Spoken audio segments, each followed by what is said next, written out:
Olá pessoal, vamos gravar mais um vídeo sobre o JavaScript. Hoje eu vou falar sobre a estrutura de controles de fluxo, né, o if.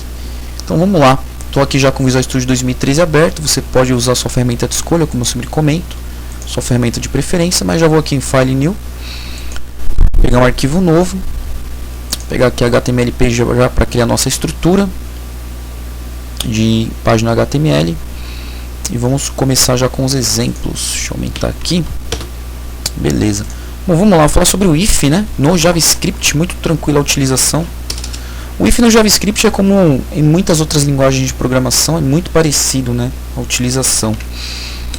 Coloca-se a primeira tag script, no nosso caso. E vamos lá.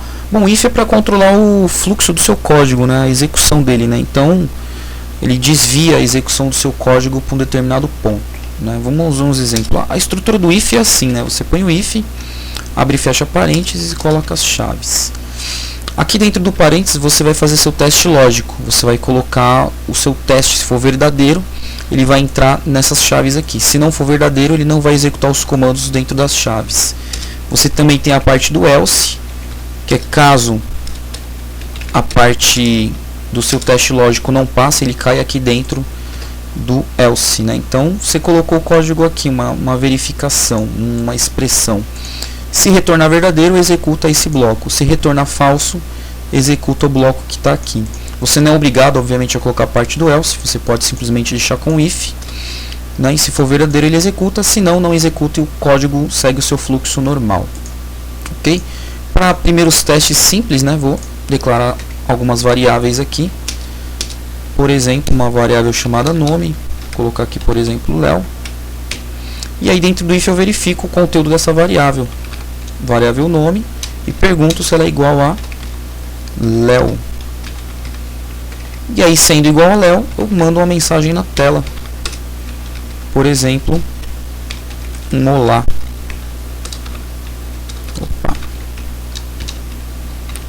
Um olá para o nome do Léo. Muito simples, o if funciona assim. Tem uma variável que eu guardei um valor, verifico se ela é igual ao conteúdo. Obviamente, intencionalmente aqui vai dar verdadeiro. E ele dá a mensagem de boas-vindas. Vamos salvar. Vamos ver aqui como isso vai aparecer. Index. E aí a gente vai ver aqui, nós vamos ver a mensagem de boas-vindas para o Léo. Tranquilo, muito simples a utilização. Bom, aí tem alguns detalhes importantes a ver, né? Primeira coisa, como eu comentei anteriormente, o JavaScript é case sensitive. Então esse Léo aqui, olha só, não é igual a esse Léo aqui.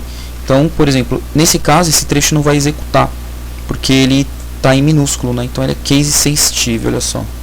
Não passou pelo aquele trecho de código, ele seguiu o fluxo normal. Se eu tivesse aqui a parte do else, aí haveria o tratamento. Então eu poderia colocar alguma coisa assim, né? Você não é, né? Olha só, você não é Léo. Simplesmente porque eu coloquei um minúsculo. Então ele é case sensitive, né? Você colocou um minúsculo, já dá um problema. Aqui voltou, ele cai para a parte verdadeira. Bom, outra coisa também importante, né? Repara que eu utilizei dois sinais de iguais. Um sinal de igual é atribuição, dois sinais de iguais é comparação. Porém no JavaScript normalmente não utiliza-se dois, utiliza-se três sinais de iguais. Qual que é a diferença, né, de utilizar dois ou três sinais de iguais? Olha só o que acontece. Vou trocar o conteúdo da variável para um número. E aqui, vou até trocar aqui para número também. Não esqueça de trocar aqui o nome da variável. E vou perguntar se ela é igual a esse conteúdo. E aqui eu simplesmente vou escrever na tela true. E aqui false. O que vai acontecer nesse caso? Eu guardei um número, que é o número 5. E aqui eu estou perguntando se ele é igual, né, com 3 iguais, igual a 5. Será que ele vai dar true ou false? Vamos ver? Ó, deu false. Tá vendo? Por que deu false? Vamos lá. Acontece o seguinte, deixa eu minimizar aqui. O 5 aqui eu guardei como uma string. Então, 5 string não é igual a um 5 inteiro. Porque quando você utiliza os três iguais no JavaScript, ele compara o conteúdo e o tipo da variável. Ou seja, aqui eu tenho um tipo string e aqui eu tenho um tipo inteiro. Então, em tipos, eles não são iguais. E se eu utilizar dois iguais, ele vai cair verdadeiro? Aí ele cai. Olha só. Opa. Ele vai cair aqui no true, tá vendo? Por quê? Porque quando você utiliza dois iguais, o JavaScript ele força uma conversão do conteúdo para dar true. Então ele forçou aqui, ó, ele pegou esse conteúdo, forçou uma conversão para inteiro, porque esse tipo também é inteiro. Então ele forçou a conversão, ele tentou converter e conseguiu. Aí deu true. Então às vezes utilizar dois iguais não é muito seguro, porque você vai ter comparações que no fundo na realidade não são verdadeiras, né? E aí pode até causar confusão para quem for ler seu código, até para você mesmo, qual eram as suas intenções com aquilo. Então utilizando os três iguais é mais seguro, porque você tem certeza que os conteúdos, né, são realmente iguais, que as variáveis são iguais em termos de tipo e conteúdo. E quando você quiser utilizar o diferente, você coloca uma exclamação. Normalmente nas outras linguagens, por exemplo, utiliza-se dois iguais. Aí para fazer o diferente, você troca o primeiro igual por exclamação. Aqui, então o número é diferente, aqui nesse caso, olha só, ele dá false, porque, né, ele não é diferente, é igual. E no JavaScript, como utilizamos três iguais para fazer a comparação, então você troca o primeiro e coloca uma exclamação, tá vendo? Então no JavaScript, essa é uma forma de você comparar de forma segura, né? Lembrando que dois iguais ele faz conversão, e três iguais não, ele compara o tipo e o conteúdo. Tranquilo, né? No JavaScript também, como qualquer outra linguagem, você utiliza os operadores AND e OR dentro do if, né, para facilitar e fazer várias comparações dentro de um mesmo bloco. Como assim? Vou voltar aqui para a variável nome e vou guardar o nome aqui, Maria. Vou pôr o nome aqui e perguntar se, agora de uma forma correta, né, utilizando os três iguais sempre, se o conteúdo é igual a Maria. Eu posso questionar o nome e outras várias variáveis, como, vou declarar mais uma aqui, sobrenome Silva. Olha só, e aí aqui eu pergunto se o nome é Maria e se o sobrenome é Silva. Olha só que bacana. Então você pode utilizar o operador e, que é esse aqui, ou o or, que é duas barras pipes. Então, qual a diferença entre um e outro? O e é um operador de junção. Então, para que essa instrução de verdadeira, todas as comparações que você fizer devem ser verdadeiras. Se uma delas for falso, for mentira, ele não vai entrar aqui dentro. Então, todo mundo tem que ser verdadeiro para dar verdadeiro. Ok? Se tiver um falso, então olha só, aqui vai dar verdadeiro. Porém, se eu pegar o Silva e colocar minúsculo, ó, aqui já está dando falso. Então ele não vai entrar lá, tá vendo? Ele não entrou na parte do if, entrou na parte do else. Ok?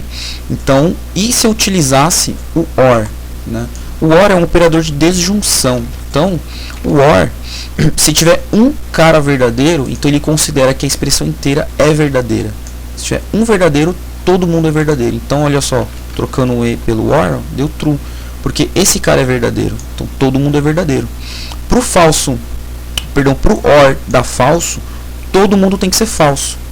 Aí sim, ó, se todas as suas expressões forem falsas, aí sim o OR dá falso, ok? Então essa é a regrinha.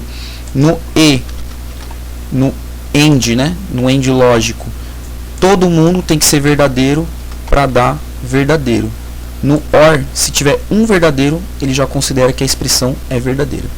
Ok? E aí aqui dentro você pode usar parênteses, você pode comparar uma série de variáveis, você pode colocar ifs dentro de ifs, e por aí vai, como eu vou demonstrar no vídeo de algoritmo, né? Vou gravar um vídeo só de algoritmo, e eu vou demonstrar um pouco da resolução de alguns problemas, e você vai ver que é bem flexível utilizar essas estruturas. Ok? Então tranquilo, esse é o if, né? Então não esquece que o JavaScript são três iguais, fica mais seguro. Outro controle de fluxo que eu quero demonstrar, além do if, para um caso específico, é o switch case. O switch case ele é muito parecido com o if, só que o switch case ele é muito bom para você pegar uma variável e comparar ela contra vários valores diferentes. Você pode fazer isso com o if também? Também pode, só que com o if não vai ficar uma coisa muito elegante, não vai ficar um negócio muito expressivo, né? Com o switch case fica mais expressivo, você pegar uma variável e jogar ela contra vários valores. Você vai ver que fica mais organizado fazer isso com o switch case.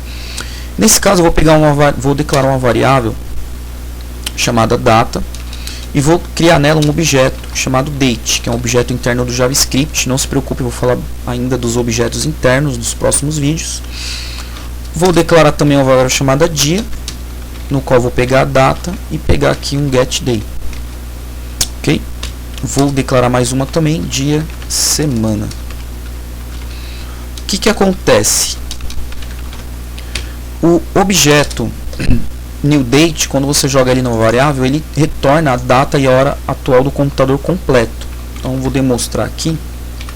Ó.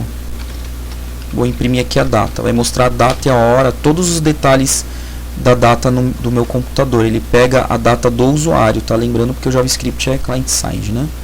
Então olha só, pega todas as informações de data, hora, tudo certinho.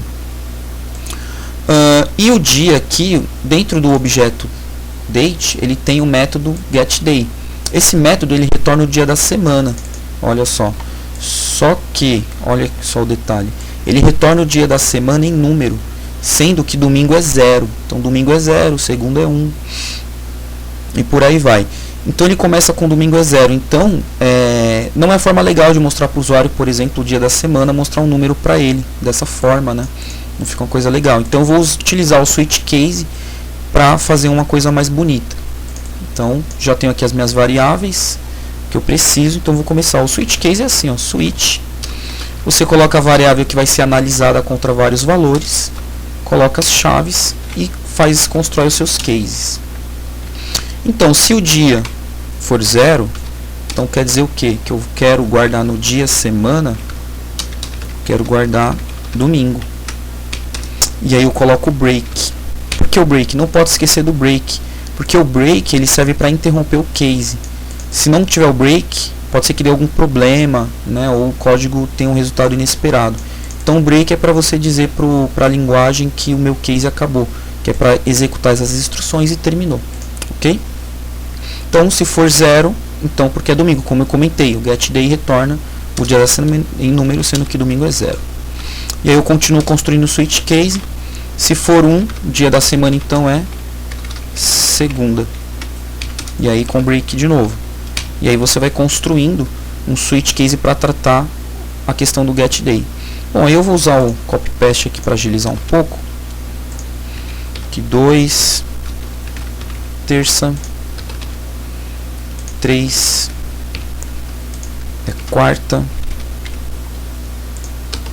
4, opa, quinta, 5, sexta e por fim 6, sábado. E aí no final de tudo, depois de eu pegar a minha variável dia, fazer uma série de análises, dependendo do valor, eu executo um comando guardando o dia da semana na variável. Eu posso pedir para imprimir, para verificarmos qual que é o dia da semana que o JavaScript está lendo do meu computador, da máquina do usuário local. Olha só, a gente executa, ele vai mostrar agora de forma mais elegante que hoje é terça. Aí você pode escrever terça-feira, tudo bonitinho.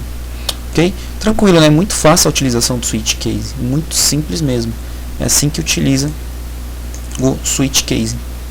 Eu poderia fazer com if, como eu falei, poderia. Só que ia ficar if dia igual a 0, if, um monte de if. Aqui eu tenho um resultado muito mais expressivo para uma variável contra vários valores. Ok? Bom, muito obrigado, por hoje é isso. No próximo vídeo eu vou falar dos loops. Ok? Muito obrigado, até a próxima.